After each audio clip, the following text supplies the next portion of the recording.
Apa yang terjadi dalam cerita Alkitab itu benar-benar fakta sejarah, bukan dongeng. Termaksud peristiwa sang nabi, yaitu Elia, terangkat ke sorga. Elia terangkat ke sorga, bukan terangkat ke satu tempat yang bernama tempat penantian. Ada satu doktrin dalam Kristen yang namanya intermediate state, adalah doktrin yang diisi dengan pertanyaan, kemanakah orang mati pergi setelah kematian dan sebelum kebangkitan? Kan kita akan ada kebangkitan daging toh, hidup kudus bangkit lalu di sorga, yang hidup tidak bertobat dibangkitkan lalu masuk neraka. Kemanakah manusia pergi?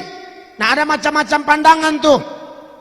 Kalau kawan-kawan kita dari Katolik mempercayai adanya purgatori atau api pencucian. Tidak ada data apapun yang kita temui di Alkitab seputaran purgatori. Pencucian itu orangnya tidak langsung ke sorga atau ke neraka, dia dicuci dulu di api pencucian. Tergantung keluarganya yang masih di bumi, mendoakan perbuatan baik atau peran dari rohaniawan seperti romo dan pastor, seperti itu. Ada lagi pandangan yang populer di kalangan karismatik yang mengatakan bahwa orang kalau meninggal dia pergi ke tempat penantian. Ini pun tidak bisa dibenarkan karena tidak ada dasar kitab suci yang mendukung pandangan-pandangan seperti ini. Ingat, orang Kristen yang sejati, pengikut Kristus yang sejati, meneladani Kristus. Tuhan itu omong apa-apa ada tertulis, ada dasar yang dipakai untuk membenarkan satu pandangan atau praktek kehidupan. Kalau orang ngomong, oh begini begono, dasarnya mana? Itu aja. Kristen yang mempercayai otoritas kitab suci dari Kejadian sampai Wahyu menolak kedua pandangan tersebut. Kita mempercayai orang Kristen meninggal langsung masuk surga. Ayat ini secara eksplisit, secara jelas, secara terang-terangan mengatakan lalu naiklah Elia ke sorga, bukan tempat penantian. Orang meninggal langsung ke sorga bagi yang percaya. Bagi yang tidak percaya, meninggal langsung ke neraka. 2 Korintus 5 ayat 1. Karena kami tahu bahwa jika kemah tempat kediaman kita di bumi ini dibongkar, Allah telah menyediakan suatu tempat kediaman di sorga bagi kita, suatu tempat kediaman yang kekal yang tidak dibuat oleh tangan manusia. Garis bawahi kalimat, Allah telah menyediakan suatu tempat kediaman di sorga bagi kita. Dari terjemahan New International Version dan New American Standard Bible, dia pakai kalimat we have a building from God. Kita memiliki atau kita mempunyai bangunan dari Allah. Jelas, tempat penantian atau tempat transit itu ngawur.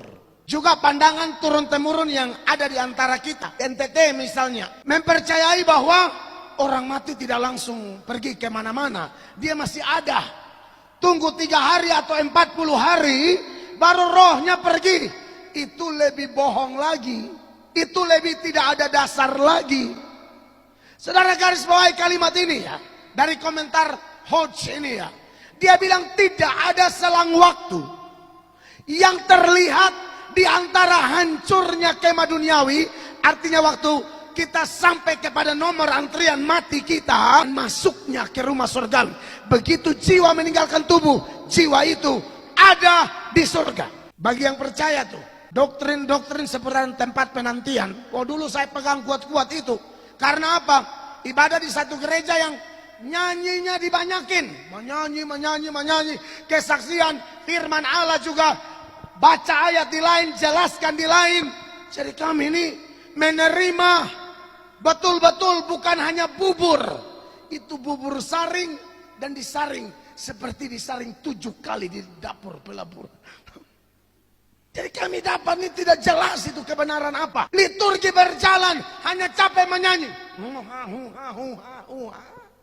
Pukul tangan, angkat tangan, rentangkan tangan, lancang depan, gerak. Kita seperti berbaris dalam gereja. Makanya saya punya kerinduan yang besar.